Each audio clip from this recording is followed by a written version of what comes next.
Greetings and welcome back to the Occult Science series.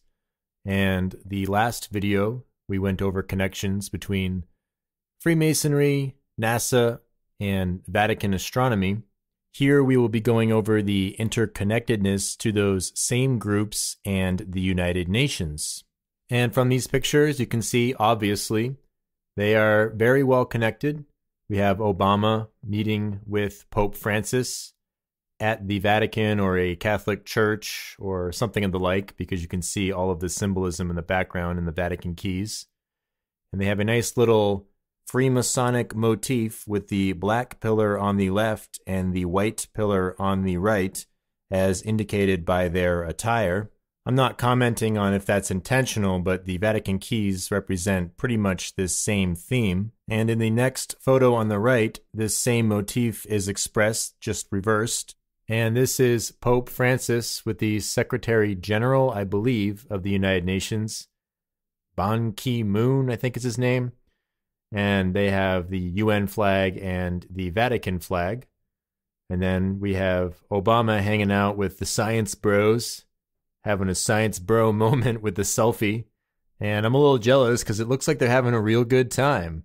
And then we have Scott Kelly, who did a little promo collaboration with the UN, or UNUSA, which is the United Nations Office for Outer Space Affairs, and Why Space Matters. And then you have Scott Kelly hanging out with Obama, too. So Obama must science bro, because he's hanging out with all these dudes, and he's in the in crowd with the science club. And then we have Pope Francis meeting with the Jesuit astronomer Guy Consolmagno, who we quoted from in the last video, and saw all of these parallels between scientists and chemists and other leaders in innovations over the past and their relationship to Christianity.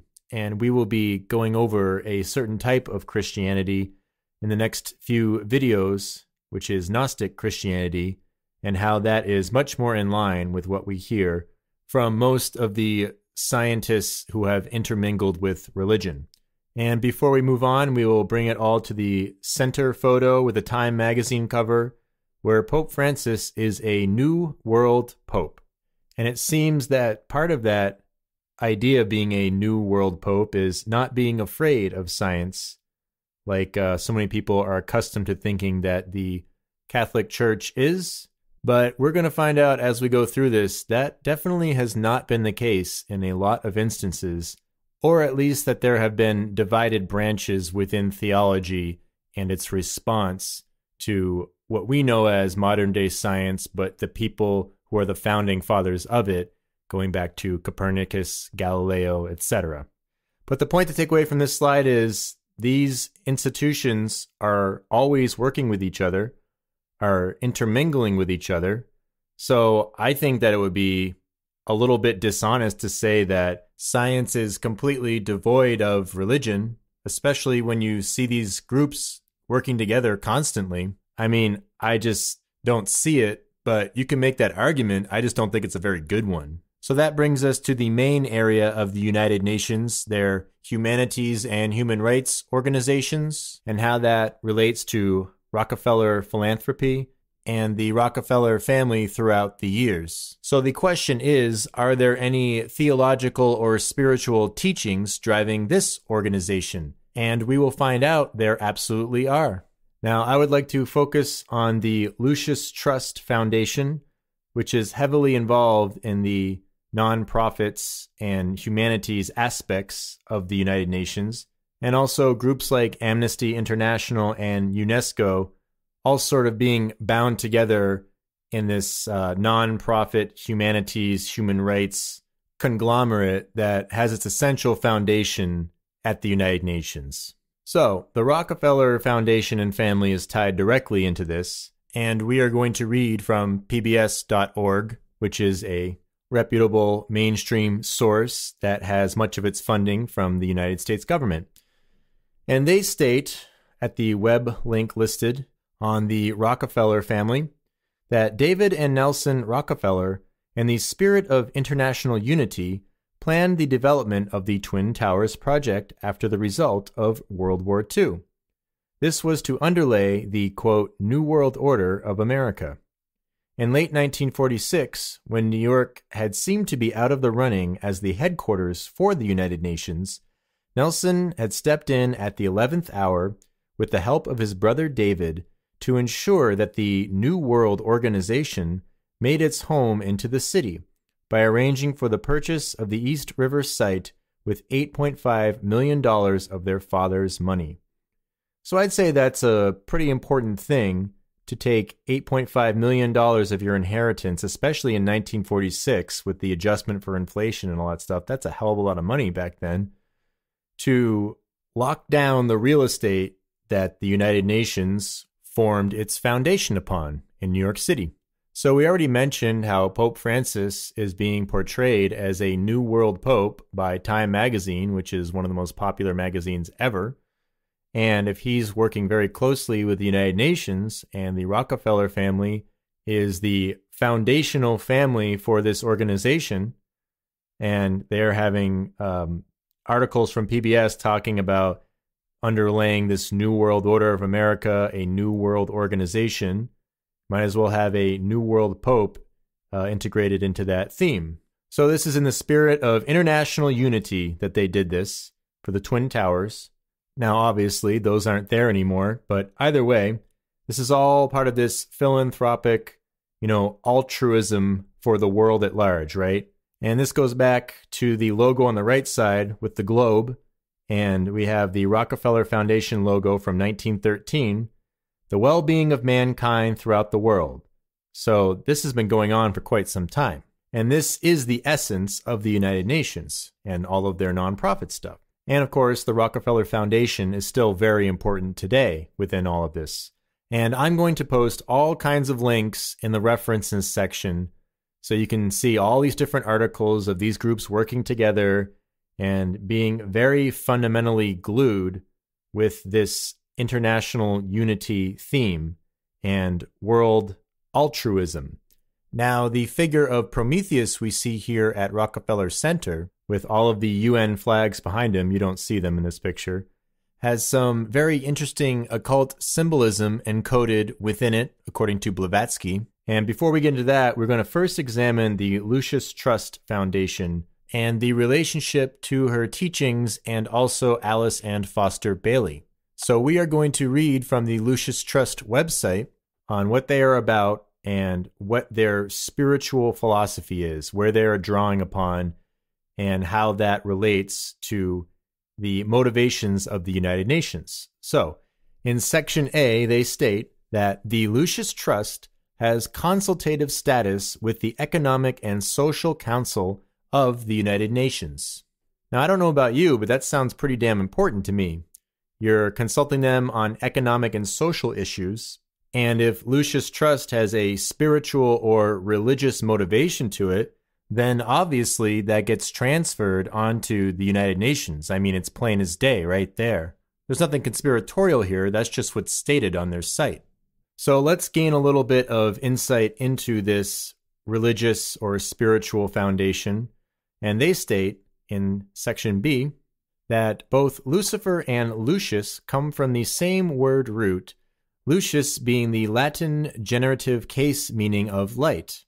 Now, she's talking about the reasons why they chose the name Lucis Trust, and there are some people saying that this derived from the Lucifer publishing company of Alice and Foster Bailey. They go into this in the previous paragraphs as to why that is not the case, but they do have this reverence for the concept of Lucifer based on H.P. Blavatsky's teachings, which we will go into here. So continuing, they state that like the great teacher, H.P. Blavatsky, for whom they, or Alice and Foster Bailey, had enormous respect, they sought to elicit a deeper understanding of the sacrifice made by Lucifer.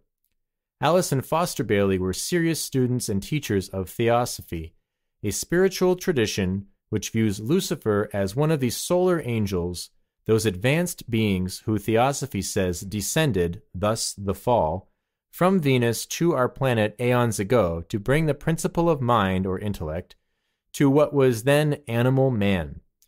In the theosophical perspective, the descent of these solar angels was not a fall into sin or disgrace, unlike the orthodox version of Lucifer, but rather an act of great sacrifice, as is suggested in the name Lucifer, which means light bearer.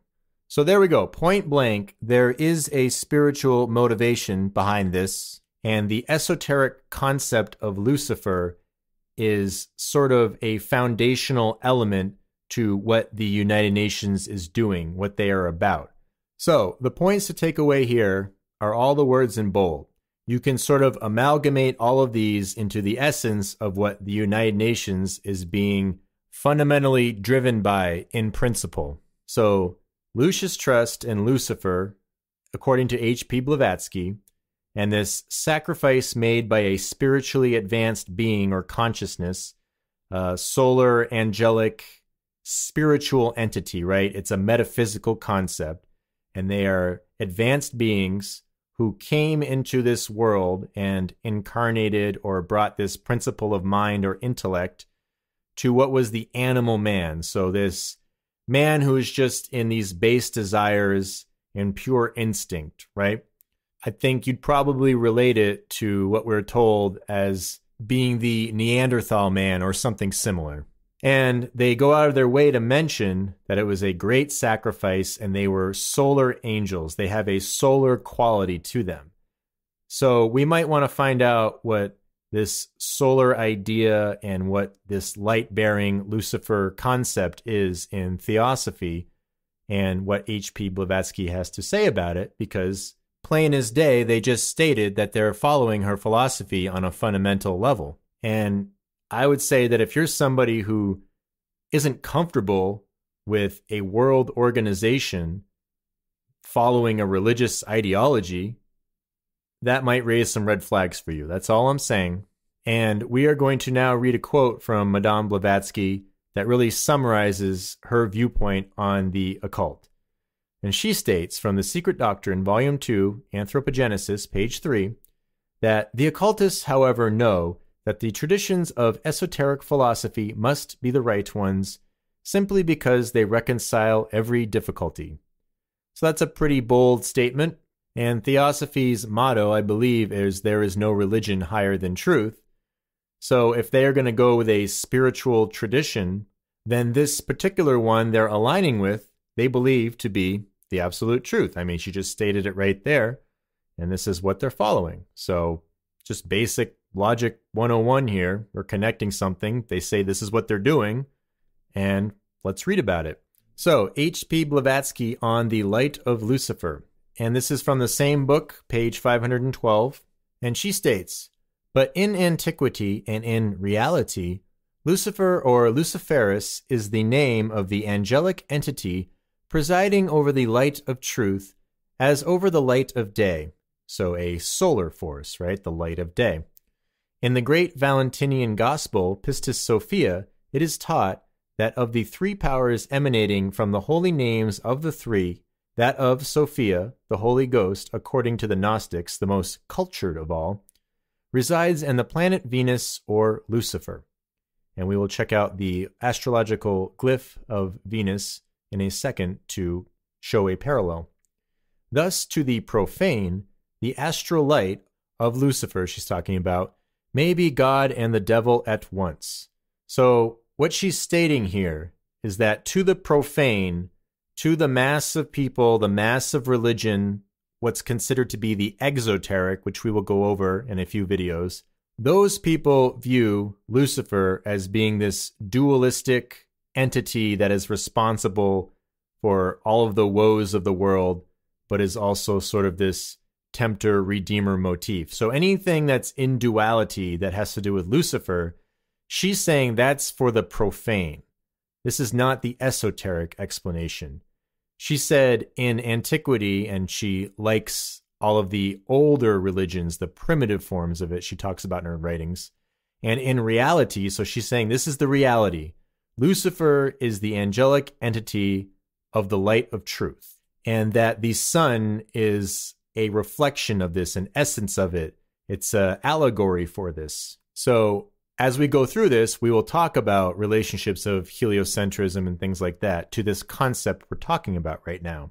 And she also states that the Valentinian Gospel is a great resource for the expression of this idea.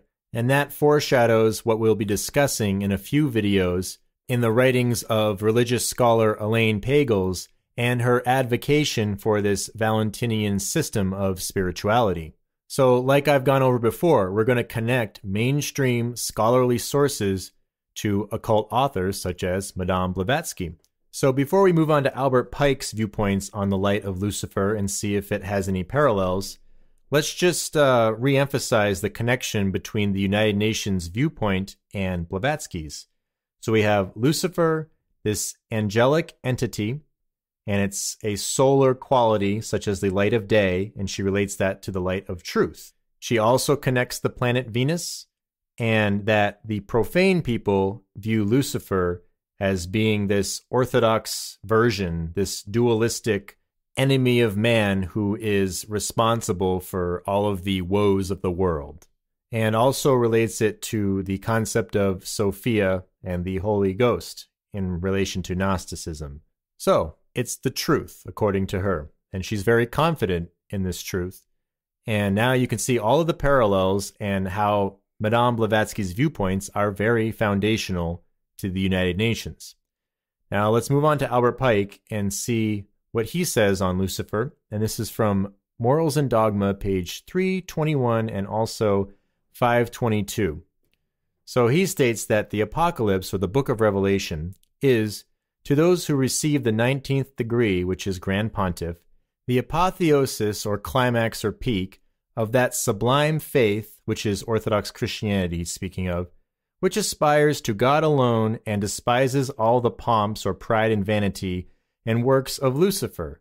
So this degree, he's saying that now your mode of consciousness upon reaching this degree has been the Orthodox version of Lucifer, the one Blavatsky said was profane.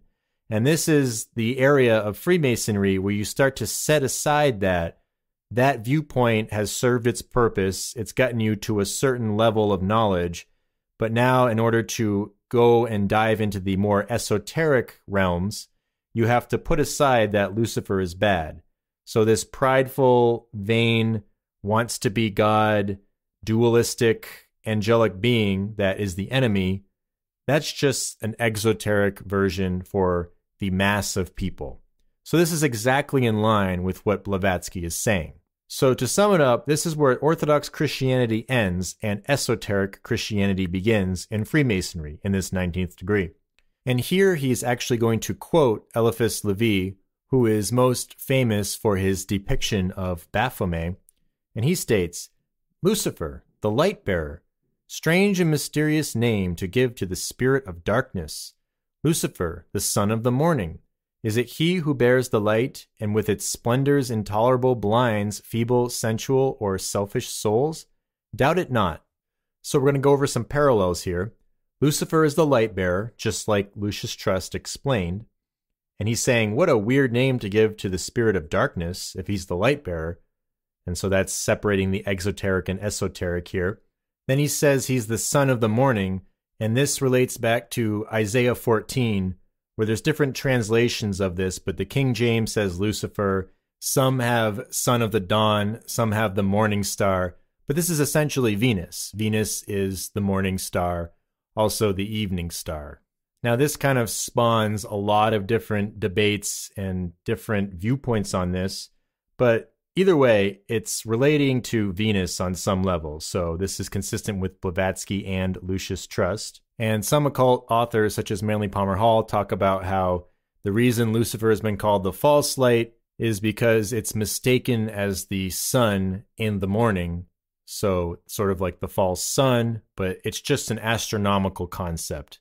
And Blavatsky talks a lot about how Orthodox Christianity is just literalizing astronomical ideas and mythology, and that the allegory and the spiritual teaching behind these stories, it's what's more important, and what the metaphysical aspect of it is in relation to human consciousness. But all that aside, it's basically related to Christ on some level. It can be seen as sort of like a higher or lower octave of it, but it's good, it's benevolent, it's only true, pure, divine spirit. And then what Pike says here is that this splendorous light of Lucifer, it blinds the feeble, the sensual, the selfish, the profane man, the animal man. So everything that's highlighted in red here has to do with the nature of the material world, the nature of man. And this sacrifice to descend into the material world is basically this divine spirit, this divine consciousness incarnating in a human body, because it's so divine it doesn't need to come down here, but it feels sorry for man and wants to give man this divine spark so it can ascend out of the material realm of consciousness. And this will get into the ideas about the demiurge and exoteric religion once we get to Elaine Pagels and Carl Jung, two very well-respected authors that have lots to say about different Gnostic teachings. Carl Jung gets a little bit more in-depth in these things, but I'm just trying to point out that this is in the world of higher education.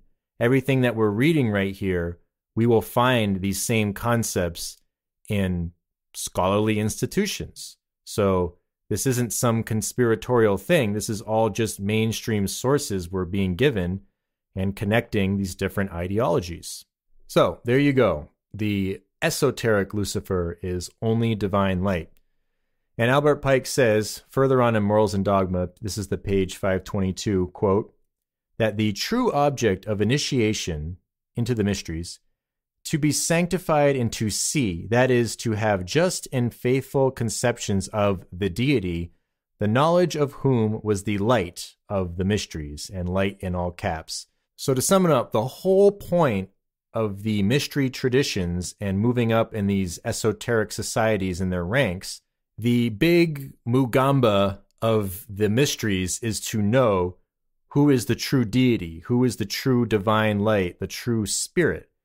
And we can now relate that to Lucifer. It doesn't mean that he is the highest God or anything like that, but he is part of the essence of that God, basically, that supreme deity, the grand architect, not the lesser architect. And all of the exoteric religions, which is for the profane, those are the ones that worship lesser gods. They're the idolaters. This is the basic fundamental principle of the occult.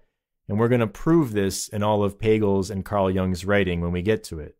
But before we move on here, I'd just like to point out that you can see this in relation to astrology and tarot cards. Now, disclaimer real quick, you don't have to believe in astrology.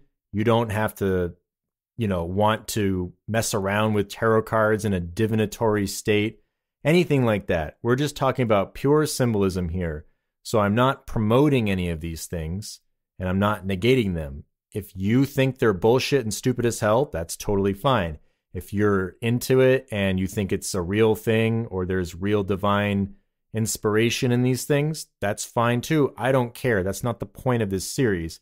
I'm just showing that there are profound connections to these systems of spirituality. So here we go. We have the Venus glyph here, which is a circle and then an upside down cross. Now, a circle is traditionally representative of deity, and then the upside-down cross is descending into matter.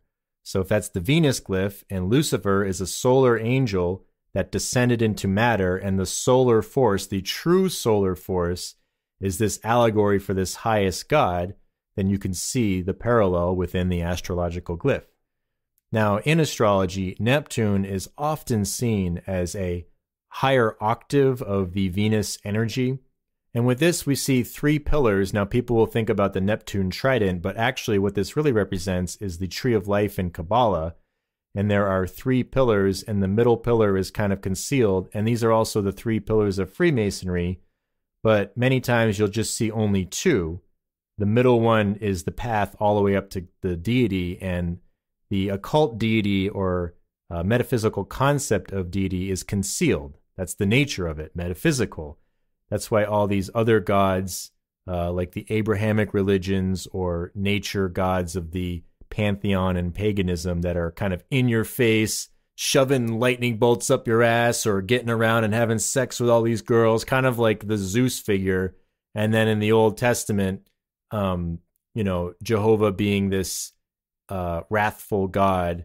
Now, on the Orthodox side, they have all these explanations for that behavior, so you can study that if you'd like. I'm not trying to promote or negate anything here, but I'm saying this is the viewpoint of the occult. They view all of those gods as kind of dualistic and crazy. And so that is a modality of the consciousness of a profane man, which is a dualistic person, somebody who's nice in everyday life, but then they can go off the rails and become some destructive, angry jerk or something like that. That's the duality. That's the nature of it. So anyways, you have these three pillars. So this is connecting with the highest God, and then the sacrifice theme of the upside down cross. So the idea of the upside down cross in the occult, as much as most people would like to say it's Satan, wants to eat your soul, that's a purely exoteric and, from the occult's viewpoint, bullshit explanation of that symbol. So all of these exorcist movies you'll see in Hollywood and stuff like that, that really has nothing to do with the occult as you read the literature. And if anything, that would be an allegory for the profane gods, the negative dual aspect of them. So I don't want to get too complicated with this just yet, but that's the essence of it. So you can see the parallel. And this Neptune glyph, that is the essence of the Hanged Man card, because this is the card assigned to the planet Neptune and the element of water. So this Hanged Man, the divine light, you can see he's got the illumination around his head, and he is descending into matter. And you can see the two pillars are brown, so this represents an earthly creation. So this is sort of the demiurge. So we have a north pillar and a south pillar of Freemasonry, and then you have the divine light coming down to earth. So let's read real quick from an occult author named Paul Foster Case, who wrote this book called The Tarot and designed his own deck, which this is a card from, the BOTA deck, or the Builders of the Adytum, or the Inner Sanctuary of the Temple, the Adytum. That's the temple of God, right? Christ consciousness dwells within you, according to the occult. So that is sort of the idea behind this. You've probably heard that term before. So the Hanged Man chapter from pages 134 to 141, he states on it that the head of the Hanged Man reflected therein is the LVX, in manifestation as the Logos. He is Osiris, sacrifice, and Yeshua, which is the Hebrew name for Jesus Christ. So divinities or deities associated with this sacrifice of being crucified, and I don't mean crucified necessarily on a cross, but just persecuted in some way and giving up part of their divine light for humanity. The story of Osiris being killed by Typhon or Set, the story of Jesus Christ being killed by the Jews, and the Jews are seen as worshiping Saturn in the occult, and so Set, Saturn, Satan, all these sorts of terms are synonymous with each other. So Lucifer, just another version of this. And in the next video, we will get into the concept of Prometheus and self-sacrifice.